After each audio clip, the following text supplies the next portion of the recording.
네, 안녕하세요. 사과책방에서 44번째로 소개해드리고자 하는 책은 찰스 몽고메리의 우리는 도시에서 행복한가입니다. 찰스 몽고메리는 우선 1968년생으로 캐나다 밴쿠버 작은 마을에서 태어났습니다. 그는 도시 설계자 그리고 저널리스트 등으로 이런저런 활동을 많이 했는데요.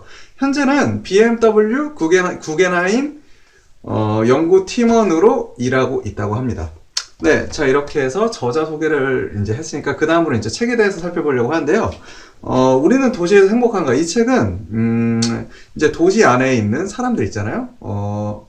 이 도시에는 뭐, 이런 뭐, 편의시설, 거대, 뭐, 이제, 큰 건물, 대형 건물, 뭐, 스포츠시설, 편의점, 뭐, 이런 여러 가지,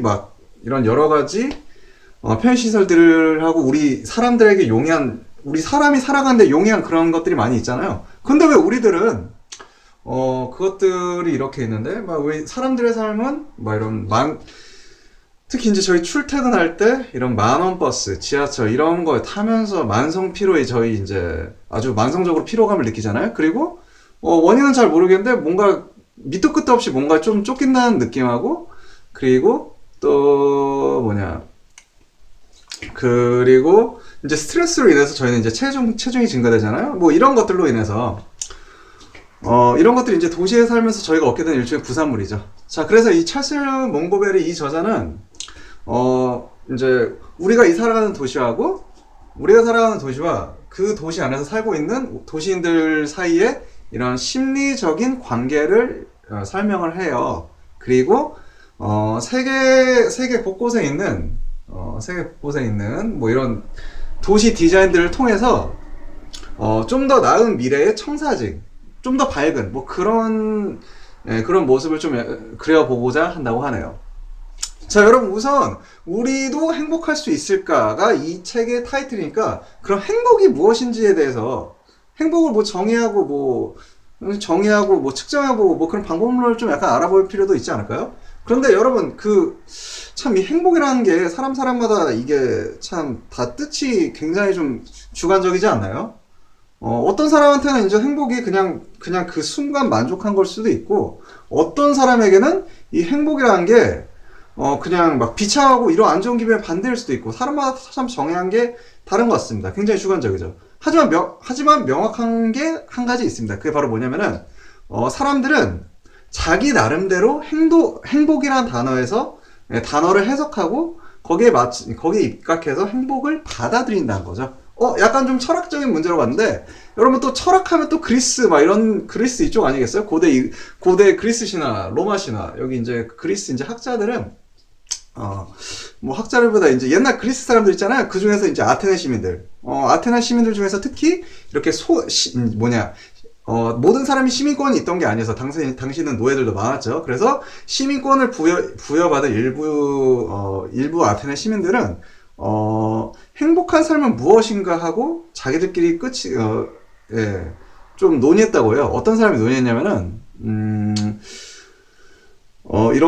그런 걸 논의할 수 있는 사람은 충분한 부가 있고 여가 시간이 있고, 그리고 또 이제 자유가 있는 사람들이 그런 것을 토의하고 토론한 게 가능하다고 합니다. 여기서 이제 행복한 삶은 이제 그리스 말로는 아마 에우다이모니아라고 하는데요. 네, 이런 것들을 이제 그리스 학자들은 그래서 이 에우다이모니아를 한 수십 년에 걸쳐서 논쟁하고 논박하고 했다고 합니다. 자, 여기서 또 이제 그리스 철학자의 좀 약간 대가벌로 한 아리스토텔레스라는 사람이 있잖아요. 이 사람은 물질적인 부, 친구, 건강, 이런 거 다 중요하다, 행복을 위해선. 그렇지만 정말로 중요한 것은 바로, 자기가 가지고 있는, 우리가 요새 말로는 포텐셜이죠? 자기가 가지고 있는 가능성을 최대한 마음껏 발휘하는 것. 그리고, 윤리적인 사고를 가지고, 그리고 윤리적인 행동을 실천할 때, 인간은 바로 이런 최고의 행복에 도달할 수 있다라고 아리스토텔레스는 말했었습니다. 네, 미국에서는 지난 수십 년간 경제 성장은 시골에서 도시로, 도시에서 교외로 이주를 동반했습니다. 1940년도 이후 미국 도시의 성장은 거의 모두 교외 지역에 집중되었습니다. 도시 확산은 도심을 살기 좋은 공간으로 개선하는 대신 교외로 이주화를 유도하는 입법, 로비, 그리고 도시 계획의 결과입니다. 도시 확산은 자연스럽게 발생한 것이 아니라 이익 집단이 설계한 현상이에요. 이러한 이익 집단은 도시 계획가, 도시 공학가, 도시 건축가, 그리고 정치인, 사업가, 그리고 부동산 개발업자 한 대충 요 정도 있습니다. 건국 시절부터 자유를 신성시한 미국은 정작 자국민들에게는 자신의 마을 공동체를 건설할 기회를 거의 주지 않았어요. 미국에서는 용도 지역제와 각종 부동산법을 피해 다른 방식으로 도시를 건설한 것이 불법이고 시간도 엄청나게 듭니다. 개발업자에게 시간은 돈이에요. 그래서 미국에서 다른 방식으로 도시를 개발한 일은 거의 벌어지지 않습니다. 주민들이 공공 공간의 형태를 바꾸는 것을 법으로 금지해요.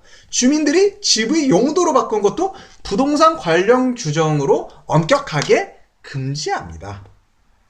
2007년까지 30년간 미국에서 새로 건설된 지역의 4분의 3은 단독주택이 줄지어 들어선 교외 지역이었습니다. 30년간 미국 도시개발 패턴은 단순했어요. 도심에서 멀리 떨어진 지역에 주거 구역을 조성한다. 인근의 상업지구와 대형마트 건설. 새로 들어선 도로는 낡은 도심을 회피한 채 분산된 교외 지역을 연결하고 들판과 산맥을 넘어 이웃 대도시까지 이어진다 이에요. 대충 그 느낌 아시겠죠? 그런데 교외 지역은 역사적으로 특이한 주거 공간이에요. 왜냐하면은 역사상 어느 도시와 비교해도 교외 지역의 1인당 거주 공간이 더 넓고 건설비용, 유지비용이 높습니다. 교외 지역 주민 한 명이 차지하는 공간, 자원, 인프라는 도심 지역 주민 한 명이 차지한 것보다 훨씬 많아요. 교외 지역을 더 유지하려면 더 많은 도로, 수도관, 하수도관, 전선, 통신선, 보도, 표지판을 만들고 조경사업을 벌여야 돼요. 교외 지역은 더 많은 오염물질과 온실가스를 배출합니다. 즉 확산 도시는 역사상 가장 비싸고 자원과 공간을 낭비하고 오염물질을 많이 배출하는 생활 방식이에요. 값싼 에너지 시대가 끝나고 에너지 가격이 계속 오름에 따라 에너지를 많이 소비하는 교외 단독주택을 감당할 수 있는 사람들이 이제 줄어들고 교외 단독주택 가격이 계속 더 떨어집니다. 그래서 미국에서 이제 그 리먼 브라더스 사태 내고 foreclosure 압류 딱지 겁나 붙었었죠. 요새 어떤 특정 지역은 잘 팔리겠지만 어떤 지역, 디트로이트 이런 데 겁나 안 팔리겠죠.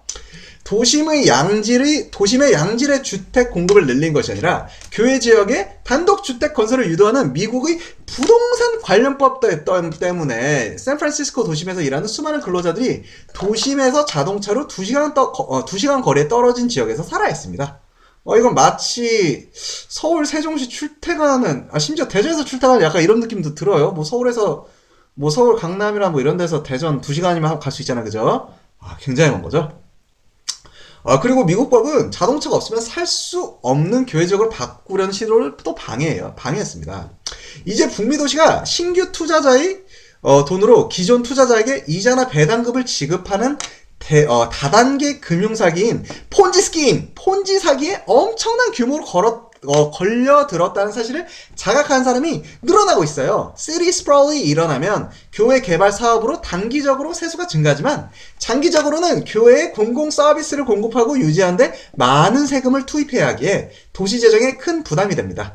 2008년 미국 금융계를 마비시킨 모기지 위기가 미국 교외 지역을 강타함에 따라 도심에서 교외 지역으로 향하던 인구 이동 흐름에 반전이 일어나고 있어요. 여러분, 서울 강변북로 올림픽대로 강남대로 이런 데 있잖아요. 주말이나 출퇴근 시간에 차가 굉장히 막히죠? 교통체증을 줄이려면 도로를 더 넓히고 더 많은 길을 건설해야 될까요? 서울 강남은 그게 힘들죠? 이미 빡빡하니까. 그러나, however, 땅덩이가 한국에 비해서 무지막지하게 넓고 이제 거대한 광대한 미국에서는 가능하다고 해요. 그러한 가정을 실제로 이해한 조지아주 애틀랜타시의 사례를 한번 살펴볼게요. 1960년대 출근 시간에 세계에서 가장 확산된 도시 지역인 아틀란타시를 가로지르는 고속도로 3개 중에서 3곳 중 한 곳에서 교통정체를 겪어서 도로를 더 넓히고 더 많은 길을 건설했어요. 문제는 도로 확장이 애틀란타 시민의 집단 지성에 미친 영향입니다. 도로가 넓어짐에 따라 예전에는 개인 승용차를 이용하지 않던 시민들도 개인 자동차를 끌고 나오게 됐어요. 고속도로 확충으로 시민들의 기동성이 증가함에 따라 부동산 개발업자들이 땅값이 싼 교외 지역을 개발하기 시작했고, 도심에서 교외로 인구 이동이 일어났어요. 이건 마치 이제 강남살 이제 뭐 동탄 막 뭐 이런 막 분당에서 동탄으로 뭐 또 그리고 이제 뭐 어디냐 또 일산에서 그걸 또 넘어서 경의선 경춘선 막 아무튼 이렇게 이제 시리즈 폴링 이런 게 되는 거죠. 예, 조지아주는 교통 분석가들이 유발교통, 인디스 트래픽이라고 부르는 현상의 고전적 예를 보여줘요. 유발교통이란 교통시설을 신설하거나 개량한 것에 따라 새로 발생하는 교통량을 말합니다. 현재 아틀란타시 외곽순환 도로는 12차선이나 되지만 출퇴근 시간대에 길이 막혀요. 운전자들이 교통체증 해소를 위해 도로를 더 지하하고 Build more roads! 뭐 이런 식으로 당국이 요구했고, 당국은 도로를 더 건설했지만 여전히 운전자들은 교통체증에 시달립니다. 하지만 현재주의 오류에 빠진 운전자들은 과거의 도로 확장 공사가 교통체증 해소에 별 도움이 안 됐다는 사실을 망각하고 여전히 도로를 더 건설하라고 정부에 요구할 것입니다. 현재주의는 내일도 오늘과 같을 것이라고 예상하는 것을 일컬어요. 인간은 자신이 속한 사회 시스템에 따라 살아갑니다. 특정 형태의 도시에서는 아무도 마음대로 이동수단을 선택할 수가 없어요. 애틀란타만큼 도시 디자인이 시민들의 이동 형태를 강력하게 결정지은 도시는 별로 없습니다. 아틀란타 교외에 거주한 근로자는 하루 평균 77km를 주행한다고 합니다. 하루 77에요. 7.7km가 아니라고 말이죠. 애틀란타 통근자의 94%, 100명 중 94명이 개인 승용차로 통근한다고 해요. 버스 통근자들은 개인 승용차 운전자들이 유발하는 교통체증을 감내해야 합니다. 그나마 개인 승용차 운전자들은 자신의 인생을 통제한 것 같은 기분이 들지만 버스 통근자들은 이런 기분을 느낄 수도 없습니다. 대중교통은 가난한 사람만 이용한다는 인식이 있는 도시에서 버스를 타면 자존감이 상처받을 수 있어요. 미국과 캐나다의 대중교통은 정부가 장기간 투자하지 않은 탓에 매우 열악합니다. 제가 캐나다에서 고등학교를 다녔었는데, 이제, 캐나다에서는 16살부터 R이고 L이고 뭐, 러너, 뭐, 이런 식으로 자동차 면허를 취득할 수가 있었어요. 그런데 이제, 제가 당시 다녔을 때, 이런 막, 대중교통, 막, 시내버스 타고 다니면은, 그런 걸 두고 막, 사람들, 이제 학생들도 그랬던 것 같은데, 루저스 크루저라고 막 이렇게 버스를 불렀던 게 기억나는데요. 뭐, 이제, 이제 크루저는 뭐, 유람차 이런 거죠? 그러니까, 패배자의 뭐, 유람차, 뭐, 이런 식으로, 대중교통, 스카이트레인은 아니에요. 제가 밴쿠버에 있었으니까, 스카이트레인은 그래도 좀 양호했는데 버스는 좀 많이 무시했던 걸로 기억해요. 그만큼 인식이 좋지 않다는 것을 반증한 사례죠. 10년도 좀 더 넘었지만 말이죠. 이게 미국 얘기였나? 갑자기 헷갈리네. 아무튼 미국 통근자의 75% 이상이 혼자서 차를 운전해 출근합니다. 집에서 멀리 떨어진 직장으로 통근할수록 친구들과 만나기도 친하게 지내기도 어려워져요. 따라서 장거리 통근자들은 설령 친구가 많더라도 친구들에게서 많은 지원을 받기 어렵습니다.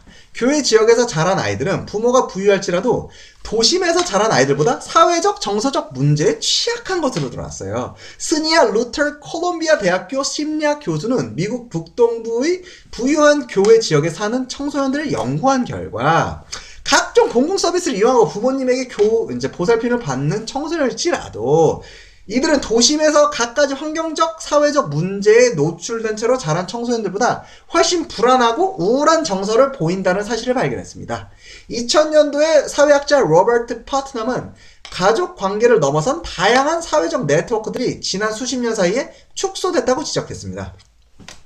이러한 축소 추세는 지금까지 이어지고 있어요. 갈수록 더 많은 사람들이 더 고독해지고 있습니다. 1985년 미국인은 중요한 일을 처리할 때 믿을 수 있는 사람이 평균 3명 있다고 답했어요. 아니 근데 20년 뒤 약 2004년에는 평균 2명으로 줄었습니다. 거의 반에 가까운 미국인이 믿을 수 있는 사람이 없거나 한 명뿐이라고 답했어요. 아따 고독하죠. 이 설문조사의 답변이 가족을 포함하고 있다는 점을 감안하면 미국인의 사회관계가 크게 위축됐다는 점을 짐작할 수 있습니다. 참 서글프네요. 뭐 그래도 한국에 아니라서 참 다행이죠. 사회적 고립만큼 정신 건강을 해치는 것이 없어요. 스위스 도시들을 분석한 한 연구에 따르면 사회적 네트워크가 가장 약한 지역이 정신분열증을 비롯한 정신병적 장애 발생 빈도가 가장 높았습니다. 가장 마을 같지 않은 도시 형태인 교회는 주민들이 사회적, 정치적, 공공 영역에서 물러나 집안을 운둔하도록 효과적으로 유도해요. 확산 도시 교회 주민의 투표율, 정당 가입률, 시민운동 참가율, 시위 참가율은 미국 주민 중 가장 낮습니다. 여러 가지 이유가 있겠지만 확산 도시에서 시민들이 모일 광장, 아고라를 찾기 힘들다는 점도 무시할 수 없는 이유예요. 이 아고라 하니까 갑자기 다음이 생각나군요. 파워 스퀘어. 아고라. 아무튼 여러분, 진화 행복 함수라고 혹시 들어보셨나요? 진화 행복 함수라는 방정식은 사람들이 더 넓은 집을 갈구하고 더 넓은 집에 이사하고 얼마 안 있어 다시 불만을 느끼는 심리 과정을 설명해요. 진화 행복 함수 공식에 따르면 행복은 마음의 상태가 아니며 일정하게 유지할 수 있는 것도 아닙니다. 행복은 필연적으로 자신에게서 멀리 떨어진 것이에요. 경제인이라는 가정을 믿는 경제학자라면 장거리 통근자는 더 낮은 주택가격, 더 넓고 좋은 주택, 고임금 등의 혜택을 누려 장거리 통근의 고통을 상쇄할 수 있기에 미국인들이 장거리 통근을 선택한다고 생각할 것이에요. 그러나 몇몇 경제학자들은 이러한 경제학의 가정이 현실과 들어맞지 않는다는 점을 발견했습니다. 통근 시간이 길수록 통근자들은 덜 행복하다고 느꼈습니다. 사람들은 긴 통근 시간이 생활 만족도를 저해한다는 사실을 인식하고 있을지라도 통근 시간을 줄이기 위한 행동에 나서지 않았어요. 이러한 결정 오류의 결과를 악화시키는 것은 적응입니다. 적응은 현재 상태에 익숙해져가는 과정이에요. 자, 여러분, 사람들은 내적 가치가 외적 가치보다 중요하다고 말하지만 정작 본인은 내적 가치보다 외적 가치를 선택하는 일을 끊임없이 되풀이해요. 아유, 미치겠습니다. 뭐 저도 아마 그러지 않을까 싶은데 글쎄요. 아무튼 인간은 본인이 선택하는 것보다 훨씬 비이성적이에요. 인간은 두뇌 속에서 합리적인 계산을 거쳐 결정을 내는 것이 아니라 논리와 감정 사이에서 갈팡질팡하면서 비이성적인 결정을 내립니다. 어떤 것이 좋다는 평가는 전적으로 주관적이에요. 인간의 두뇌는 기억, 문화, 이미지의 강력한 시너지를 원동력으로 삼아 작동합니다. 따라서 머릿속에 있는 이상적인 집이나 자동차, 이웃이라는 개념은 과거에 경험한 행복한 순간의 결과이거나 대중 매체들이 쏟아낸 이미지에 세뇌된 것일 수도 있어요. 여러분, 예를 들어서 이제 여러분의 딸내미가 막 메텔사의 바비 인형 있잖아요. 막 바비 인형 얘네 막 캐릭터 막 집 이런 거에 막 빠져서 환장하고 그러면 나이 먹어서도 내가 상상하는 이상적인 집은 막 바비가 살던 그 집, 그 궁전 막 이런 거를 이제 염원하고 이제 막 갈망하게 되거든요. 그러면은 그걸 하나로 계산을 몇십억 하고 막 그러더라고요. 그런 저택 사고 집 살려면은. 그러니까 참 우리 현실적인 그런 인형을 가지고 놀아야겠죠. 바비 몸. 아무튼 자, 여러분, 2011년 전미 부동산협회 National Association of Realtors 설문조사에 따르면 미국인 10명 중 6명이 자동차가 없으면 꼼짝도 못하는 동네보다는 집 근처에 상점과 회사들이 섞여 있고 쉽게 걸어 다닐 수 있는 동네에서 살고 싶다고 답했습니다. 하지만 however 아틀란타에서는 시민 10명 중 1명만이 이렇게 많은 사람들이 선호하는 동네에서 살 수 있습니다. 지금 같은 도시 구조를 방치하면 수백만 아틀란타 시민이 집이나 요양원에서 발이 묶인 채로 노년을 보내게 될 것이에요. 도시 개발 계획 회사의 대표이자 건축가 갈리나 다 치바는 자신의 임무는 반세기 이상 계속된 도시 확산 추세를 되돌리는 것이라고 생각합니다. 그는 이 작업을 교회 재구성, sprawl repair이라고 부릅니다. 그는 이 작업에 돈이 몰릴 것이라고 생각해요. 2050년 미국 인구는 지금보다 1.2억 명 증가할 것입니다. 이들은 여전히 교회 마을에서 살 것이라고 타치바는 예상해요. 타치바는 이를 주제로 2010년, 5년 전 교회 재구성 매뉴얼이라는 책을 이미 한번 썼습니다. 일부 내용은 공상적인 청사진으로 보이지만 일부는 이미 몇몇 지역에서 실현되고 있어요. 그토록 많은 사람들이 걸어 다닐 수 있는 도심이나 근교에서 살고 싶어 한다면 왜 최근 수십 년간 그런 공간이 미국에 거의 조성되지 않았을까 의아하지 않으신가요? 저만 의아함? 마음부터 의아합니다. 한 요인으로는 모순된 성향을 꼽을 수 있어요. 수많은 사람들이 자동차가 없으면 꼼짝할 수 없는 마을보다 걷기 좋은 마을에서 살고 싶다고 말하지만 동시에 마음 한편에서는 사생활과 공간을 마음껏 누릴 수 있는 단독주택에서 살고 싶어 해요. 다시 말해 도심과 교회의 장점을 모두 말하는 셈이죠. 미국인들이 바라는 이상적 주거 환경은 주변 주민들이 아파트와 타운하우스에서 사는 덕분에 생기는 이득을 챙길 수 있으면서 본인은 이웃에게 방해받지 않고 단독주택에서 사는 것이에요. 참 좋은 거 다 취하고 싶죠. 그죠? 그게 사람입니다. 뭐 저도 그렇고요. 교회 재개발 사업을 가로막는 최대 난관은 수요 부족도 부동산 주인의 저항도 아니에요. 애초에 시티 스프라우드를 일으킨 시스템, 막대한 국가 보조금, 금융 인센티브, 강력한 법이 여전히 효력을 발휘하고 있다는 점이에요. 사실 미국과 캐나다의 대부분 지역에서 교회 재구성 사업은 낯선 것일 뿐더러 불법입니다.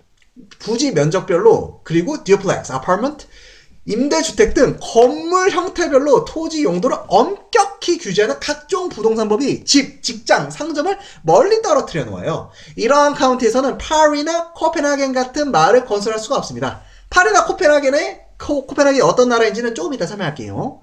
칼리나 다치바이 스승 앙데 듀아니는 저자에게 이렇게 말했습니다. 법조례는 중립적으로 보이지만 사실은 그렇지 않습니다. 언어가 아무리 중립적이라도 용도 지역 조례가 강요하는 결과는 도시 확산입니다.